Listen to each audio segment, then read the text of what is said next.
Welcome back to 15 Lanes Talk, Game Week 17 preview show. We are going to talk about all the games that happened all over the weekend as we saw Chelsea making a comeback from 2 goals down to get a point against Newcastle United at the St. James's Park. It was easy peasy lemon squeezy for Manchester City as they humbled West Ham at the Etihad Stadium. Back-to-back wins for Liverpool as they humbled Spurs at the White Hart Lane. El Arteta got his second win away at Everton as Arsenal moved back on top of the table. Manchester United collapsed at the Villa Park.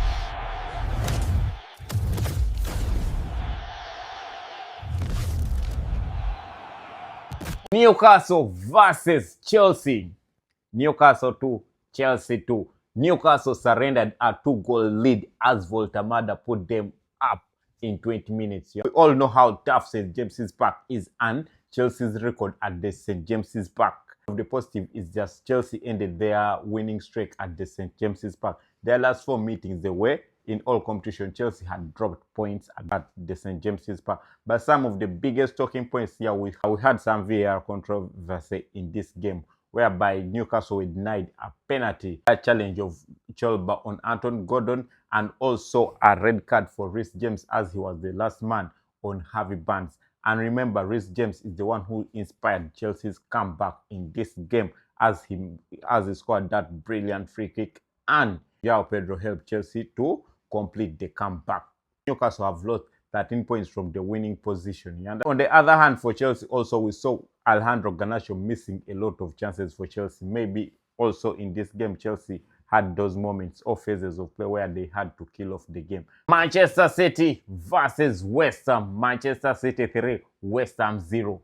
As we talked about this in our preview show, we said Manchester City has been dominating this fixture, and we saw it in this game as they humbled West Ham to move on the top of the table just for hours because Arsenal was playing later that day. Some of the talking points in this game, we saw Manchester City controlling the game, controlling the position, and controlling every phase of play. It made life difficult for West Ham even to get a shot on target in the half-time. This was Manchester City's 5th straight win in the Premier League this season. You understand?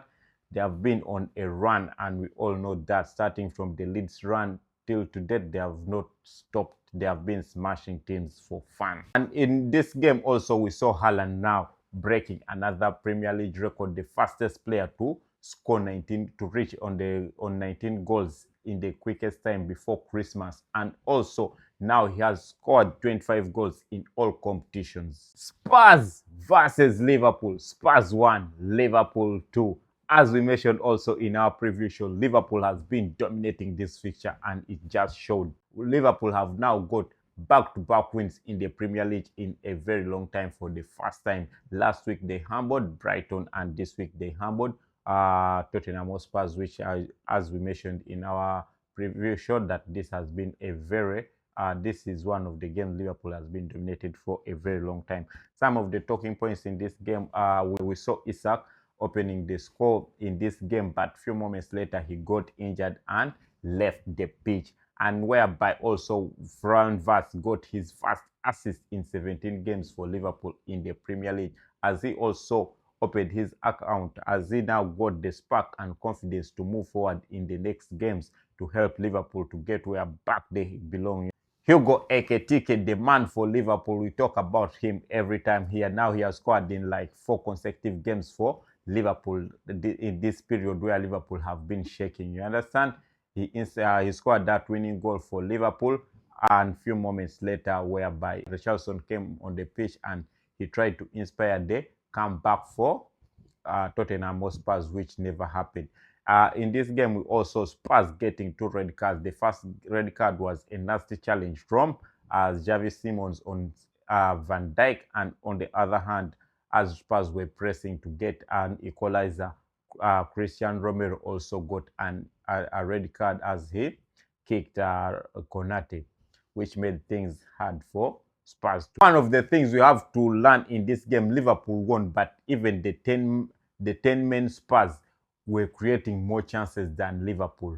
You understand, as we have been talking on this channel, that Liverpool maybe in January will go back on the market to get some defenders and see how Ancelotti can can change his score to finish the season strongly. This win helped Liverpool to get on level points with Chelsea Football Clubs. They all have 29 points. Everton versus Arsenal Football Club. Everton 0, Arsenal 1.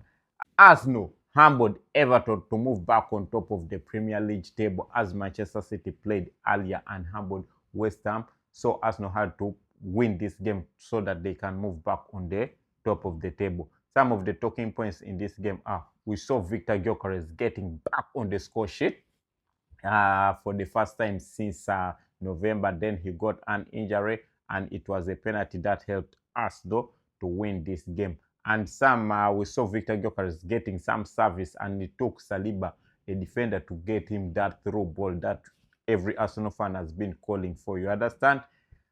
And on the other hand, also, the game had nothing to offer until that penalty. If you watch the halftime of Arsenal, the game was boring since Arsenal moved the ball slow. Since Arsenal like moving the ball slow, we saw that until when Arsenal got that penalty whereby the Everton player did not need to do that, to carry his hands up. It was not called for. You understand? It was a stupid penalty from that Everton player. Second half, the game opened up, and also Everton had a penalty appeal that was denied as Saliba delayed to clear the ball, and he kicked the Everton striker. You understand? He kicked Barry, but it was not called for. This was Arteta's second win away at Everton. You understand? He has been struggling. We mentioned this also in the preview show that Arteta has been struggling away at Everton, and he got his second win this time around to move back on the top of the table. Aston Villa versus Manchester United. Aston Villa 2, Manchester United 1. Aston Villa humbled Manchester United at the Villa Park. We all thought that Manchester United may be the team to break Aston Villa's unbeaten record, but now Aston Villa have moved 10 games unbeaten. Their unbeaten streak still continues. You understand?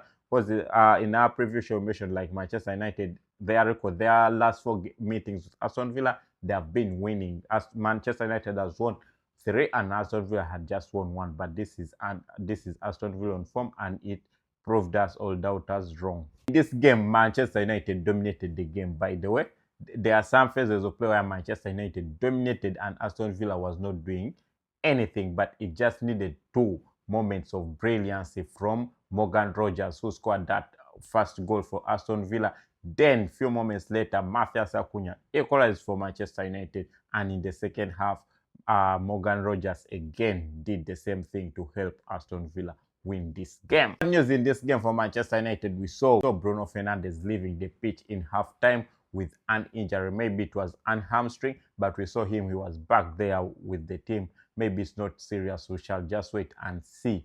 And we shall just wait for the medical report. We see how long. Is it a serious injury or it's a simple injury? Also, Matthias Cunha